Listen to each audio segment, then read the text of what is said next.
Salut, bienvenue dans ce nouveau Rurik en pitch. Je vais vous parler d'un film de zombies. Alors là, vous vous dites, ouais, cool, des zombies qui courent, bah, ou alors des zombies là, Danny Boyle, ou des zombies tout bleus, tout chelou à la Romero. Non, non, non. C'est un film de zombies artiste, un film de zombies indé. C'est un petit peu comme si des zombies écoutaient FIP, la radio des zombies, jazz. C'est un film de Jeremy Gardner, mon pote. Jeremy Gardner avec Jeremy Gardner. Jeremy Gardner, c'est une espèce de petite star du cinéma bisorifico, low budget, indépendant. Voilà, vous êtes partis pour de longues plages d'observation avec un peu de zombies. The Battery. When we dance together under the moon and under the weather, we will lock our eyes forever and a night.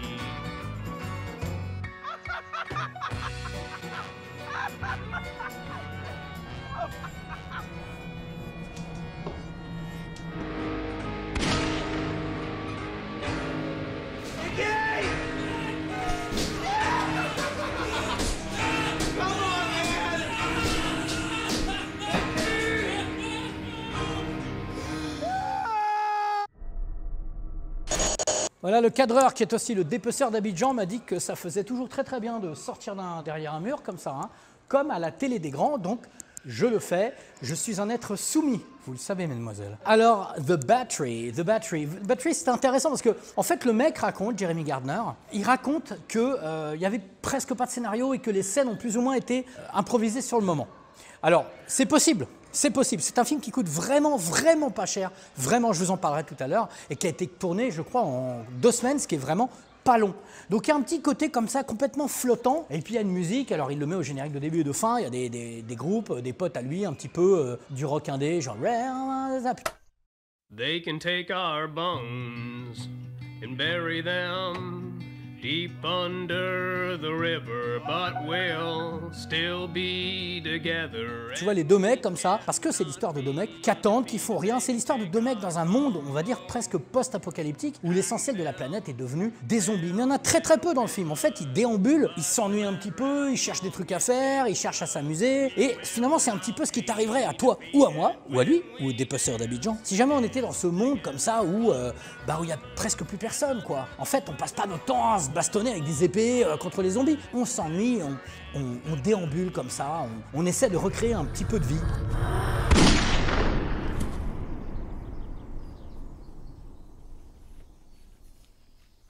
C'est ça qui est marrant dans The Battery, c'est cette espèce d'évanescence qui ressemble un peu à cette musique indé qui passe dans le film. Ce côté passons le temps comme on peut, de toute façon, où est-ce qu'on va, pourquoi on y va, il n'y a plus beaucoup d'espoir, les parents d'un des deux ont été tués, voilà. C'est ça, c'est ces deux mecs qui se baladent sur l'Amérique, dans la campagne américaine, avec de temps en temps une apparition de zombies. Mais alors ce qui est très marrant aussi, c'est que les zombies font pas peur. Ils font pas peur, ils sont presque des figurants. Tu vois, ils arrivent, ils sont comme ça, et ils sont pas du tout terrifiés. En fait, des fois même ils s'engueulent comme ça, ils s'engueulent pendant que le zombie arrive. Non, mais je suis pas d'accord et tout. Mais tellement ils ont le temps, tu vois, parce qu'un zombie ça marche lentement. Regardez cette petite séquence. Because I do, because we do. It's our duty. Don't. You're gonna get yourself killed because you have to confront every single one. Pay attention. Watch out. If you'll just stop fucking distracting me while I'm trying to do this. Just do it and get back in the car. Il y a plein de petites trouvailles comme ça qui sont un petit peu marrantes dans le film, comme par exemple, il y a le dépucelage d'un des deux qui n'arrive pas à tuer du zombie parce que sa propre famille est devenue zombie. Donc le gars l'enferme dans une pièce avec un zombie et une batte de baseball en se disant, voilà, ça va être son dépucelage. Il y a un petit peu ce côté, en plus c'est vraiment dans une chambre à coucher, sur son lit. Mickey, wake up! What the fuck? Come on, Mick! Come on, Mick! You gonna do it? Plein de petites idées comme ça, c'est vraiment le point fort du film, c'est on n'a pas de thunes, donc on va essayer d'inventer des choses pour rendre le film vivant. En ça, The Battery, qui n'est pas exempt de longueur, mais en même temps, ça colle avec le sujet, The Battery excelle dans ce truc-là. Alors comme c'est un film de Jeremy Gardner, avec Jeremy Gardner, évidemment, c'est un petit peu le Jeremy Gardner Show. Donc il y a plein de moments où il se filme comme ça, en plan séquence, en train d'improviser des conneries, il se fait plaisir, tu sens qu'il est là, « Eh les gars, c'est mon film, alors tu vas me filmer, tu vas me filmer !» Mais ça marche quand même, c'est quand même rigolo, les personnages sont vraiment attachants, cette espèce de barbu un peu nihiliste, un peu salopard, mais un petit peu touchant, et puis l'autre qui est vraiment un petit peu comme une sorte on va dire, de jeune puceau qui s'enferme en permanence, son casque sur les oreilles, donc il a besoin de batteries, The Battery.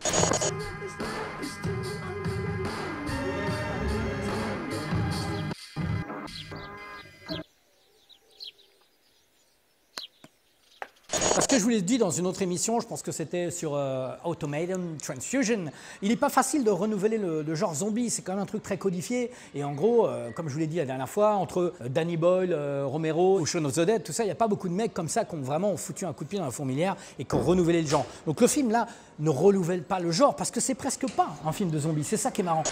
Regardez. Vous ne trouvez pas qu'ils nous ressemblent? On dirait qu'ils sont comme nous, mais on va faire semblant de rien.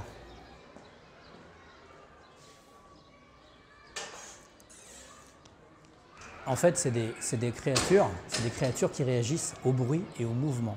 On a réussi à les berner, il faut quand même faire attention. Il faut quand même faire attention, regardez, il est immobile là-bas, on ne sait pas pourquoi. Voilà. Donc ce que je veux dire, The Battery ne renouvelle pas réellement le genre non plus. Hein. C'est juste que le mec s'amuse avec un côté un peu, comment dire, et j'arrive pas à trouver le mot, aidez-moi, envoyez-moi des dictionnaires admiratifs, contemplatifs, voilà. C'est un film contemplatif sur les zombies, voilà. Puisqu'il se passe pas grand-chose, c'est qu'il n'y a pas beaucoup de budget. Il invente des petites idées comme ça. Alors, je vous l'ai dit tout à l'heure, il y a le dépucelage du mec. Mais il y en a aussi une autre qui est marrante, c'est que le même mec, le fameux puceau, à un moment, il est coincé dans une voiture, et il y a une espèce de zombie qui s'approche, et une femme zombie, et qui se colle à la vitre. Et en fait, elle a quand même des seins...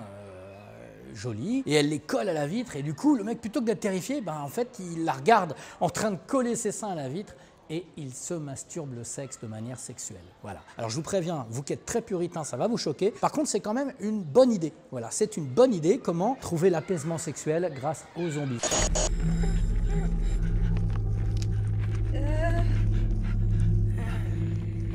Ce sera l'occasion d'un prochain dossier, mais en tout cas, ce que je peux vous promettre, et ça c'est la très très grande blague de l'émission, c'est qu'avec tout ce que je vous ai dit, vous êtes sûr de prendre votre pied.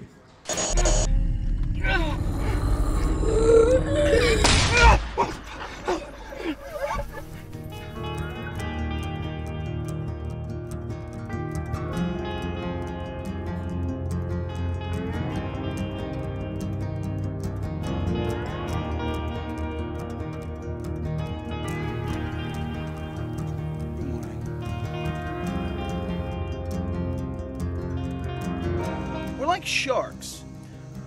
Sharks are the ultimate survivor, Mickey. They've been around 400 million fucking years. You know why? Because they keep moving.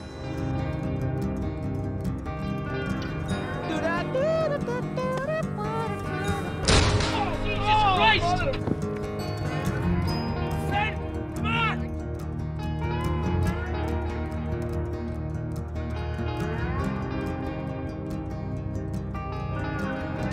Je vous ai parlé du fait que c'est un film méga low budget, mais pour vous en parler un petit peu plus en profondeur, on a mis de côté des caddies qu'on vient de trouver, et je vais vous mettre en situation pour vous montrer comment on tourne quand on est dans un méga low budget. Et par exemple, pour faire un travelling à moindre frais avec un cadreur qui se trouve être le dépeceur d'Abidjan. Quand on mélange les deux, ça donne ça. Regardez.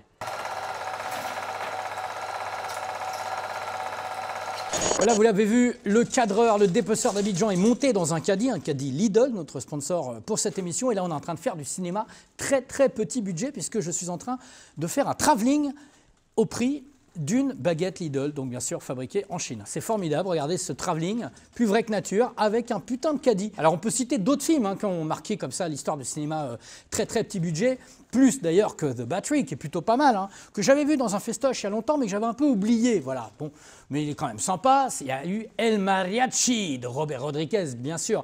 Robert Rodriguez, le roi de la merguez, qui pour 15 000 balles, je crois qu'il avait testé des médicaments pour avoir 15 000 balles, et il avait fait son El Mariachi. Il y a aussi, bien sûr, Paranormal Activity, formidable film. Il y a aussi Blair Witch, le projet Blair Witch, qui coûte vraiment que dalle et qui a vraiment très bien marché, mais surtout marqué les esprits.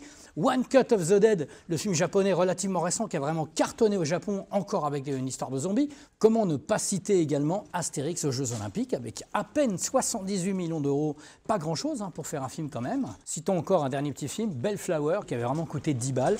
Donc comme quoi on peut faire des trucs incroyables quand on a un petit peu de jugeote, d'astuce et de talent. Et l'avantage surtout quand on a mis son cadreur dans un caddie et qui vous casse les couilles depuis le début de l'émission, c'est qu'on peut le dégager comme une merde.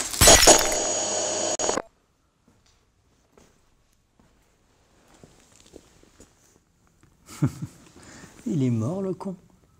Bon, on va terminer l'émission, On va terminer avec la désormais classique séquence du casting quantique. Il y a qui aurait générique de The Battery? Il y a Zach Galifianakis, là, le mec des comédies américaines. Regardez-le, c'est lui.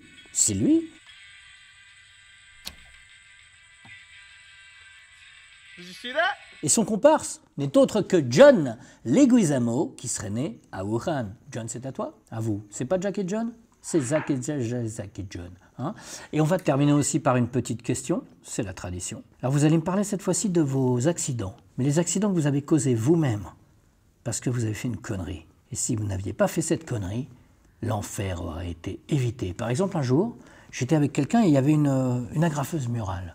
Donc j'ai pris l'agrafeuse, j'ai vérifié, il n'y avait aucune agrafe dedans. Je m'approche de mon pote, je m'approche de sa cuisse, je fais « Hey !»